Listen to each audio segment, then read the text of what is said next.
happening, gang? Back in Stash Nation, hanging out with my good friends John Forrest Hilbert and David M. Parker. We just friended each other on Facebook at the break. That just happened right now? No, not true. Anderson, Hilbert, and Parker, but that's coming. Friend request is coming, gang. Okay, you guys on Facebook? Absolutely. Out of kid. Absolutely. And John pointed to David, so apparently David is the social media guru of the firm. Yes. I love it.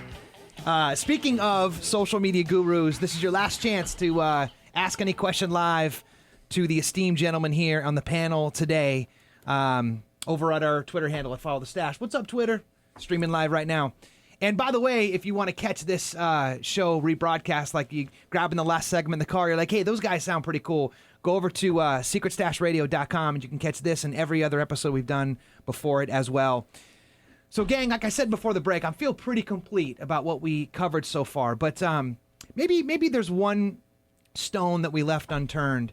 Do you have, like, some frequently asked questions that seem to just come up over and over and over and over again? Maybe we could use our time to sort of try to explore those. Well, I often get asked, what do you do as a title lawyer? What is a real estate and litigation lawyer? What do you do? I get that asked that by my children. I even asked that 10 minutes ago. Who are my kids are adult kids, and they did what I did with my father when I asked him what he did for a living. My dad was an electrical engineer who built transducers, and then oftentimes I'd ask him, what does that mean? What's a transducer? He'd tell me, I'd understand, and then I'd forget and ask him 3 days later. Yeah.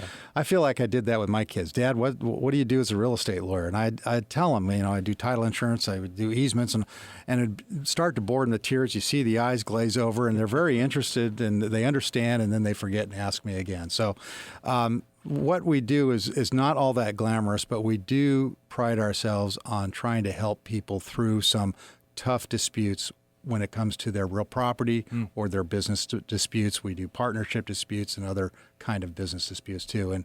And we believe that we'd like to help people.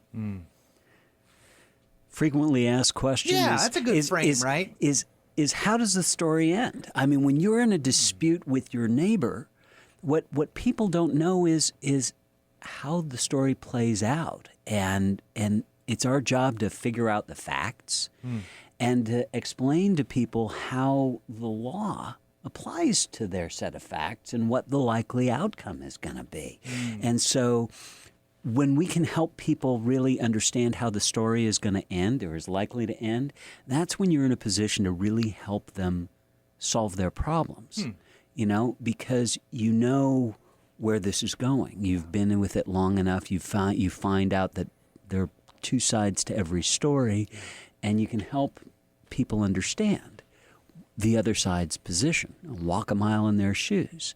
And that's when, after a little time and after the initial upset of being in a dispute, being in litigation, when you get past that is when you get to the good stuff of, okay, here's how we're going to fix the problem. And one of the roles that we play is trying to help people understand in neighborhood disputes that they have to be neighbors with these folks on a going forward basis. So how can we get past this dispute, this anger that is built up, so that they can live peacefully next to each other with the easement or the boundary or whatever it is that is causing the conflict. We oftentimes have to tell them that, they're not moving, you're not moving. You're going to have to make peace with these folks, or you should make peace with these folks if you want to have a happy life. God, it's so funny. It's like, we were talking about mastery a little earlier in the show. And what just kind of what flung up for me is the idea, like, could you imagine how powerful it could be if you would take your experience, right?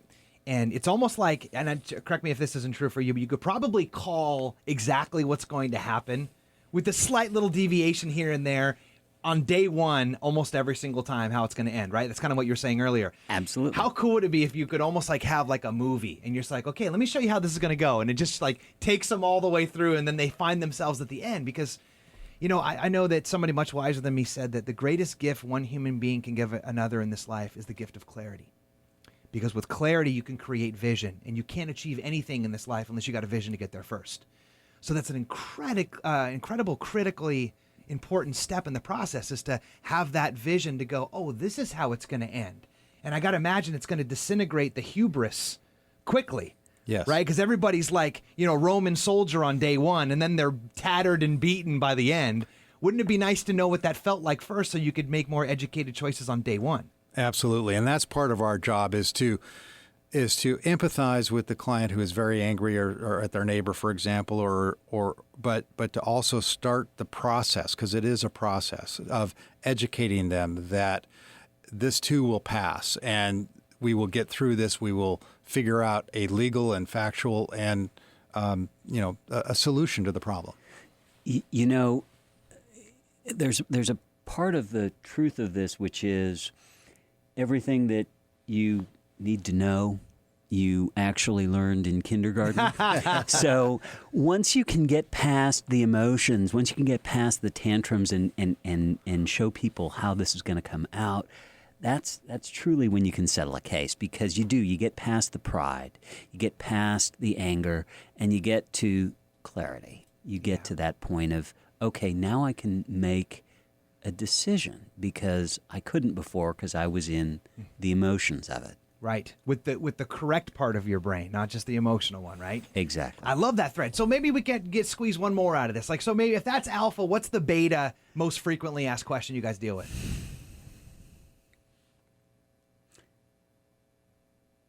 I've got two that come to mind. How much it's going to cost and will I win?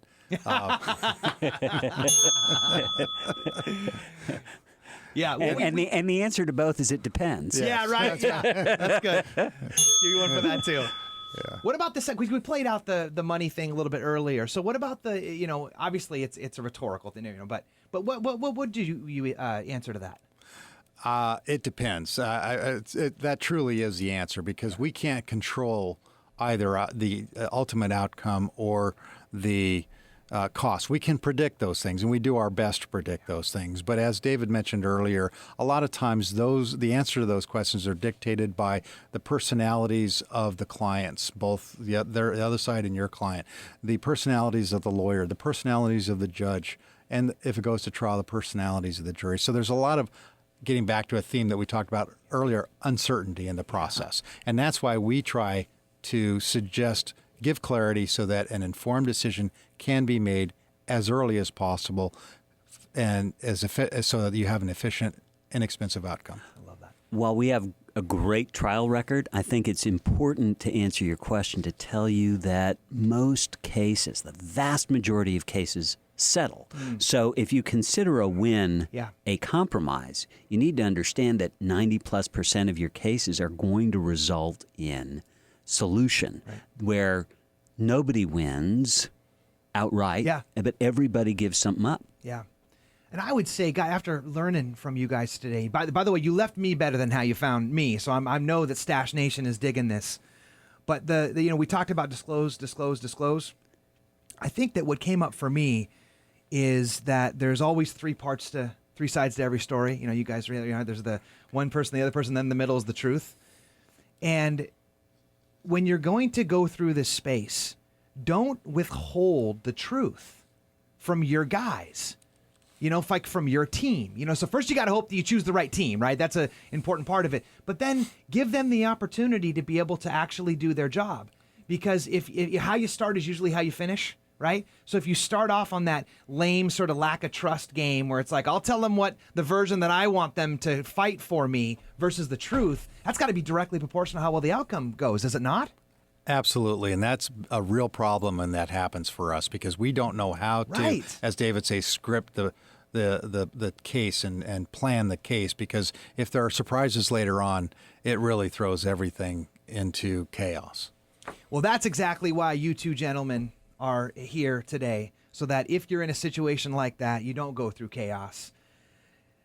John Forrest Hilbert, David M. Parker, you guys, thank you so much for coming in today. That was awesome. Thank you for having me. Thank you enough. That was a fantastic session. Anderson, Hilbert, and Parker. By the way, if you didn't write it down earlier, it's ahpfirm.com. I'll give that one more time, ahpfirm.com. Or you can call them the old school way. It's 619-233-8292. And gang, I'll plug something for myself too. We've got a home buyer class coming up. It's not the home buyer class for your mom and dad. It's the new school homebuyer class, talking about all the big mistakes that are coming up that we're seeing. Hopefully none of the ones that we talked about today, not dramatic or extreme, but we're going to be having that down at our Greenhouse Group headquarters on November 18th. Go to thegreenhousegroupinc.com and get yourself signed up. We're going to reserve your seat. There's going to be limited availability. Gang, thank you so much for hanging out today. I can't wait to have you guys back again very soon. And Stash Nation, we'll be right back for our second hour coming up right after this. Real Talk Radio San Diego. Thanks for hanging out.